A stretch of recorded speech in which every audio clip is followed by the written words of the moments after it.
जैसे कि देख रहे हैं कि हम लोग बहुत अच्छे से तैयार हो गए हैं। तो आज है सावन का पहला सोमवार और पहले सोमवार में हम लोग जा रहे हैं हिरना मंदिर, जो कि जमशेदपुर से हाता की ओर जाती है, जो रोड उधर है हल्दी पोखर तरफ में। तो उसकी मान्यता बहुत अधिक है, लोग बहुत मानते हैं। और सबसे ख़ास बात इसकी ये है कि ये स्थापित नहीं किया गया है, ये अपने आप धरती से निकला हुआ है। तो जागृत मंदिर है, वहाँ पे जो भी आप मनोकामनाएं मांगो वो पूर्ण होती है। तो चलिए इतने शुभ अवसर पर हम लोग जा रहे हैं हिरना मंदिर। और सबसे संयोग की बात ये है कि इस बार सावन का महीना भी लग गया है और सोमवार भी है, तो बहुत ही ज़्यादा शुभ होने वाला है। तो चलिए आपको भी दिखाते हैं हमारे जमशेदपुर का हिरना मंदिर, जो बहुत ही अच्छा है, बहुत ही मनोकामना जहाँ पे बहुत पूर्ण होती है। और जहाँ सावन में क्या हर रोज़ वहाँ पे बहुत अधिक भीड़ होती है श्रद्धालुओं की, क्योंकि मान्यता बहुत अधिक है उसकी। तो चलिए फिर आपको भी दिखाते हैं हिरना मंदिर।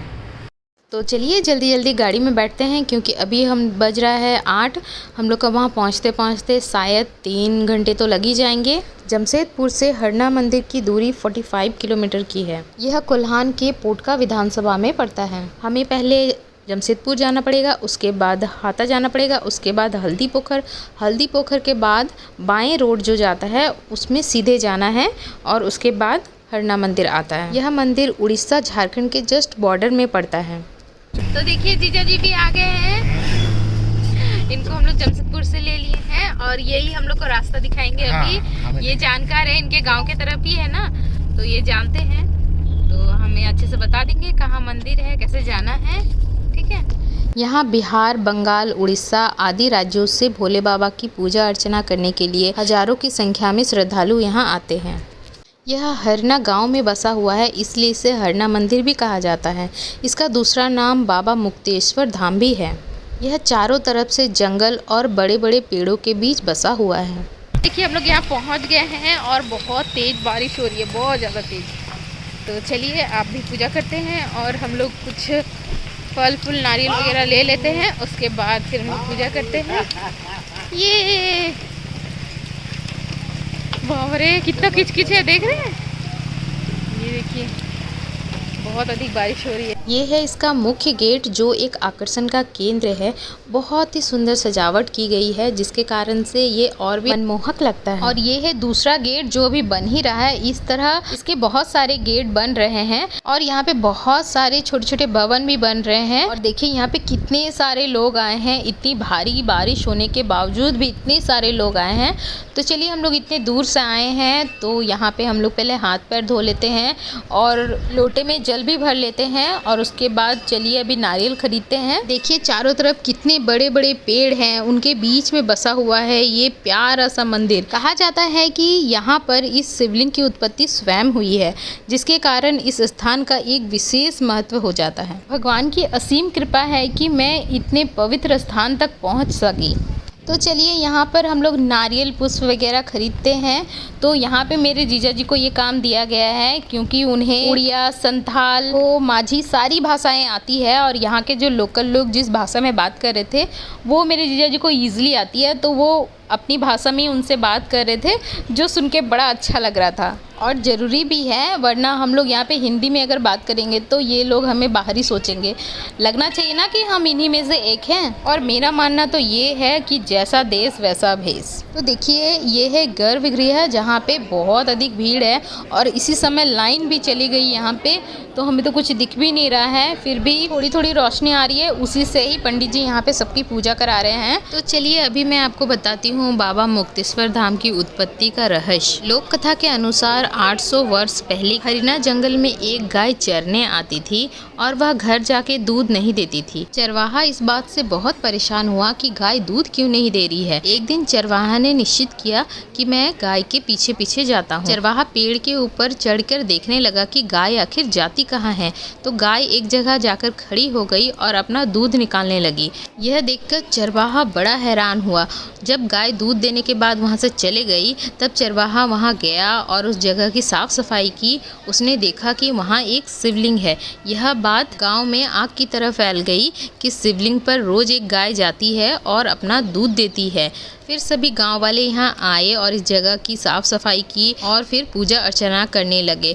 बाद में चलकर यही शिवलिंग बाबा मुक्तेश्वर धाम के नाम से प्रसिद्ध हुआ। जिस चरवाहा ने ये सब देखा था उसका नाम कृपा सिंधु था। तब से ही इन्हीं के वंशज इस मंदिर के पुजारी हैं और यहाँ सभी की पूजा भी करवाते हैं। इस मंदिर की सबसे बड़ी विशेषता यह है कि यह शिवलिंग स्वयं से उदय हुआ है, ना कि इसे स्थापित किया गया है, इसलिए इसकी मान्यता और अधिक बढ़ जाती है और यहाँ पे सारी मनोकामनाएं भी पूर्ण होती है। यहाँ पर शिव मंदिर के अलावा भी और बहुत सारे मंदिर हैं, जैसे कि गणेश भगवान का मंदिर, दुर्गा माँ का मंदिर, एक विशाल हवन कुंड। इन सभी मंदिरों में हमने बहुत ही अच्छे से पूजा की। हर मंदिर में आपको एक एक पुजारी मिल जाएगा जो आपके अच्छे से, अगर आप कहोगे तो अच्छे से आपकी पूजा कर देंगे और नहीं तो आप खुद भी कर सकते हो। तो हमारे यहाँ पूजा हो गया है और देखिए हम सभी यहाँ पे तिलक लगा रहे हैं। इस तिलक को बोला जाता है त्रिपुंड, जो कि शिव जी लगाते हैं। त्रिपुंड का अर्थ होता है 3 रेखाएं। इसे भगवान शिव का प्रतीक माना जाता है और इसे धारण करने वाले को शिव की असीम कृपा प्राप्त होती है। तो देखिए यहाँ कितनी अधिक भीड़ हो गई है पंडित जी से त्रिपुंड लगवाने के लिए। और चलिए यहाँ पे हम लोग सिंदूर अपने से लगा रहे हैं, वो पंडित जी नहीं लगा देंगे। और यहाँ पे कितनी व्यवस्था है, मिरर भी रख दिया गया है कि आप खुद से लगा लीजिए। वाह, हम लोग तो बहुत ही अच्छे लग रहे हैं। अब लग रहा है कि हाँ हम लोग शिव जी की पूजा करके आ रहे हैं। तो देखिए अब जाके हम लोग लग रहे हैं कि हाँ पूजा करने आए हैं। ये बहुत ज़रूरी होता है लगाना। देखिए छुटकी भी लगाई है।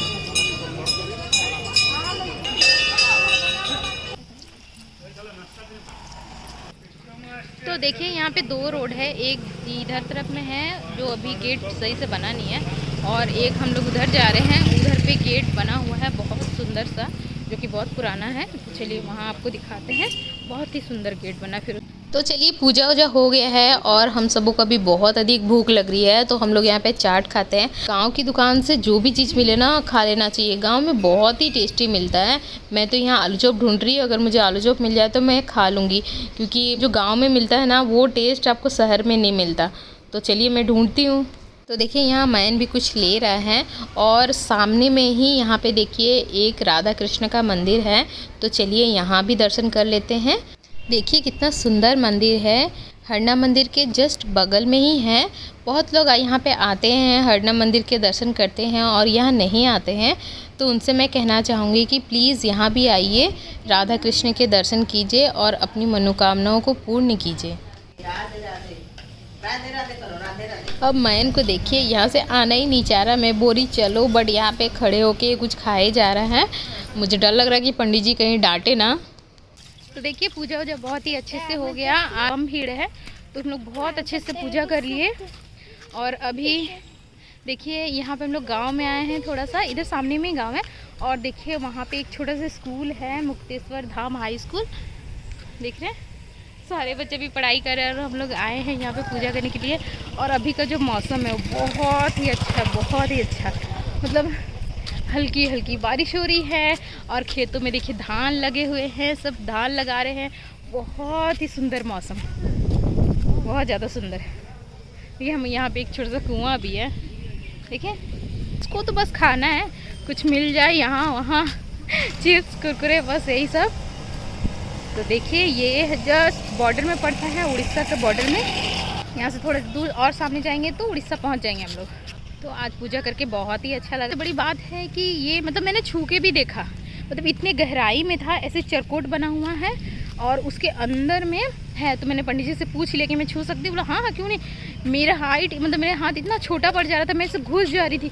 इतना नीचे है शिवलिंग और छोटा सा है, मतलब पानी उसमें पूरा भी पूजा करके ना पानी पूरा भर गया है, तो इस कारण से दिख नहीं रहा। जब उसे हाथ से छुएंगे तब जाके आपको पता चलेगा कि हाँ अंदर में शिवलिंग है। तो मैंने तो छू भी लिया, बहुत लोगों ने तो नहीं छुआ, तो फिर मैंने से परमिशन लेके कि मैं छू सकती हूँ कि नहीं। तो पंडित जी ने कहा कि हाँ हाँ क्यों नहीं। फिर मैंने अच्छे से छू के फिर आशीर्वाद लिया शिव जी से। बहुत ही अच्छा पूजा रहा हम लोगों का अभी। तो अभी हम लोग को बहुत भूख लग रही है, तो हम लोग सोचे कुछ खा लेते हैं। यहाँ पे गांव में क्या है ना, आलू चॉप सिंगाड़ा वगैरह बहुत अच्छा मिलता है, बिल्कुल ताज़ा।